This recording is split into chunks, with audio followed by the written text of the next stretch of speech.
In this video, we'll cover the main skill Charge Strength M and both versions of the Charge Strength S. We'll go over every single Pokemon that have one of these three main skills, so it's going to be a rather long one. And we'll cover some of the areas in which some of these Pokemon can be quite useful. I won't go too much into the math here, mostly just present the different Pokemon and overall give an indication on how they can be used in terms of strategy. The two main Pokemon overall in all these three main skills, because the S main skill has two variations, the two Pokemon that are the most useful are Ampharos and Espeon. Ampharos is really strong overall. It has a really fast frequency here. You can see it's almost identical here, and it's got an even higher skill rate. It also evolves twice. So for the most part, if you're looking for a really strong Charge Strength M Pokemon, then Ampharos is going to be it. The overall main skill function is to just give a direct, intravenous Snorlax boost, and depending on the level, this flat rate is going to be quite high. So at level 7, it's one of the main skills that can hit level 7 already. It's going to give you a base rate of 6,009 Snorlax strength. This is also influenced by the area bonus. So if you have 50% area bonus, then you're going to look at over 10,000 per skill trigger. With a skill trigger rate of 4.7, that's massive.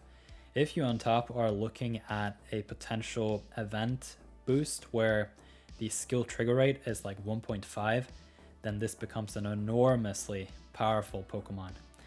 Overall, I'm not too deep into the math and the optimizations in terms of the top tier berry specialist strategies or these fine number trade-offs.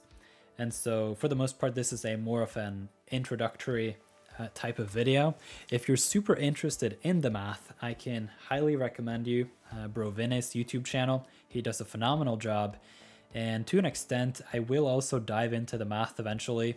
It's just, it is easy to make a lot of mistakes in that regard, and it's also easy to misunderstand things as a viewer. So on both ends there's a lot that can go wrong, and so I just want to cover the more basic topics first to build out some of these evergreen playlists, and then we can go into the deep dive on the various cooking stuff and some of these heavy math topics. Espeon is another good Pokemon because of the berry. Obviously Ampharos is going to stack nicely with the Raikou, but the main problem with Ampharos in the Raikou setup is because it is such a strong skill specialist, you're not even looking for the berry finding, in my opinion. You're mostly just looking for the skill trigger and the helping speed to maximize the skill as much as possible. And at that point, the berry is not going to do much for you. Now, if you happen to find a berry finding Mareep, obviously that's not going to hurt too much. And especially if you have a couple skill triggers in there, maybe some speed, that's going to work out just fine for you. And at that point, yes, it's going to combo well with the Raikou. But what's nice with the Espeon is the Mago Berry is favored at Lapis Lakeside. And if you look at the overall numbers here, they're pretty similar. So overall, I would say Espeon is one of the best evolutions to consider, just because of the scale of this value overall. It is pretty strong. 4.4% on the skill trigger rate is even more than Gardevoir. And Gardevoir, I feel like, is just tapping like that. I don't have a Gardevoir either. I have a Sylveon, and that's even lower on the skill trigger rate, and it's popping quite often. So it is gonna scale nicely once you get into those high tier area bonuses for the Lapis Lakeside, and potentially also a good Pokemon to have in your bag as a strong psychic Pokemon for whenever the Greengrass Isle will let you down a little bit during the events for the random berries and whatnot. So that is something to consider. Then again, I will emphasize I am not too hard into the maths. So in terms of